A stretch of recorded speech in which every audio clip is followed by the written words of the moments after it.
Hello, so we have a problem where it's asking for an angle when you're pulling this block across it. And let me read the question. So the question says, a block rests on a horizontal frictionless surface. A string is attached to the block and is pulled with a force of 45 newtons at an angle theta above the horizontal as shown in this little drawing right here.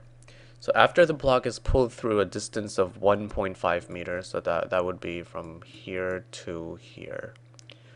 So that's 1.5 meters. Its speed is 2.5 meters per second and 40 joules of work has been done on it. So the part A is asking what is the angle theta? Well, let's see. Let's look at this force. This force is in an angle, so which means this force can be divided into different components. So when you look at this force, it can be divided into the horizontal component and the vertical component. And the vertical component is calculated by sine of theta times the force, because this is the opposite, and sine deals with opposite. And the horizontal one right here is cosine of theta times the force. Okay, so with that in mind, let's try to figure out what this is. Okay, well, when you look at this equation, we know that work is equal to force times distance, right? Well, do we know any of these? Well, it turns out that we do. We know that the work is 40 joules, so work is 40. And, well, we don't know the force, but we know the direction of movement, which means the force is acting on this direction. So I'm just gonna say that this is force and times distance, and this distance is 1.5 meters. So 1.5 meters. Now we can just solve for force, and to get force, we just divide each side by 1.5. So force, so we get force is equal to, we bring in our calculator, 40 divided by 1.5. So 40 divided by 1.5 is 226.7. I'm just gonna round it to 26.7 newtons. Okay, now we have this horizontal force, because this denotes the horizontalness of the force, because this equation represents the horizontal motion here, horizontal work here that's done by the force. So now we just have to figure out this angle right here, because we know that the horizontal component is 26.7 newtons, and we know that this vertical component is 45 newtons. So now we have two sides of a triangle, a hypotenuse and an adjacent, so we can calculate for theta by doing, since cosine of theta is equal to adjacent over hypotenuse from SOHCAHTOA, like this is a ka, so this means cosine of theta, and since theta is right here, is equal to adjacent, which is 26.7, over hypotenuse, which is 45. And now we just do arc or inverse cosine. So you would just do inverse cosine -1 so if you do inverse cosine on each side, the cosine here would cancel out, and then this would go on this side. So theta is going to be left with inverse cosine or arc sine of 26.7. I can draw better 26.7 over 45. And that is going to be my answer. That is going to be my answer. Okay, so let's do that. Check that it's in degree mode. Okay, and inverse cosine. Okay, inverse cosine of 26.7 over 45, and that yields 53.6 degrees, and that's what I put in the thing, and I got it right. So Yay. Okay. Next question. What is the mass of the block? Well, this one's really simple. Um, we know that kinetic energy is equal to mv squared over r, right? I mean 2, mv squared over 2. Well, we know that kinetic energy is basically the same thing as how much energy this thing has. So that like the amount of work that has been done on this thing, the motion amount of. So it's how much work that has been converted into motion. That's basically what kinetic energy is. And since all of the work here is assumed to be converted into motion,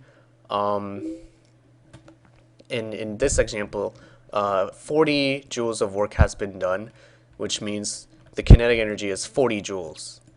Okay, and we know that velocity is 2.5 meters per second.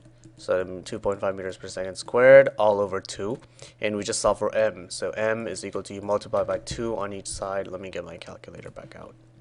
So 40 times 2, and then you divide by 2.5 squared. So 80 divided by 2.5 squared, and you get 12.8, and that is what I got on the, or I get 12.8. This is my answer. So the mass is 12.8 kilograms, and this is what I got, and I got right on this, on the web assigned too. So yay. Okay. All right. So I hope I helped you a little bit, and on an additional note. If you want to do it a different way, I just want to show you this. From here, we know that work is equal to force times distance, right? And we know that force is equal to 26.7 newtons. Also, we know that force is equal to mass times acceleration, right? But we don't know any of these. But we know that acceleration is v minus v naught over t, right? Okay. Well, but we don't know t. Well, we know that this over this, so the change in displacement over time is equal to one half. Let me try to give myself more space. One half velocity. One half. So, change displacement over time is equal to average velocity. So one half v plus v naught, right? So now if you solve for t here, we get two displacement over v plus v naught, because I multiply by 2 on each side to get rid of that, and then I multiply by t here, and then divided by v plus v naught is equal to t, right? So t is over there. So now we can substitute that in there for a. So when that happens, we get a is equal to v minus v naught. So this is basically deriving equations, plus v naught, v minus v naught plus v naught. So you multiply that all over, because if you're dividing it by time, by a fraction, you would multiply by its reciprocal. So that over 2 times the displacement. Now, because of difference of squares, this is also equal to v squared minus v naught squared over 2 times the displacement. Now you can stick this in here. So 26.7 as force is equal to mass times acceleration, which turns out to be this part right here. So I'm gonna copy that there. I'm gonna move this down a little bit.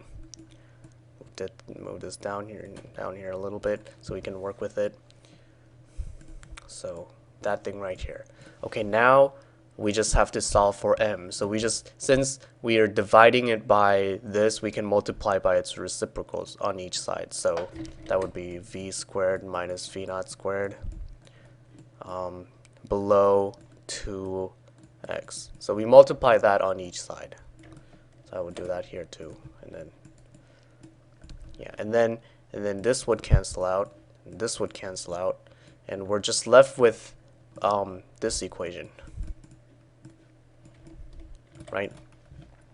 So if we try that, so 2 times, so it's the parentheses 2 times, what is this? What is the 1.5 times 1.5 all over v squared, and v naught squared is 0 because it's starting at rest. So v naught squared is 2.5, so 2.5. That's for me, so v naught squared, so 2.5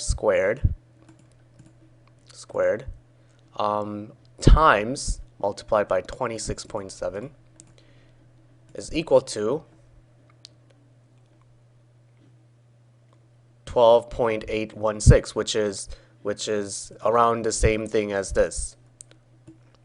If we used 26.6 repeating, we would have gotten 12.8. So I just showed you how I derived an equation to work with from other kinematic equations and force and everything that we have learned so far. So I hope I didn't confuse you too much in the process, and if you did, just try to use what works best for you.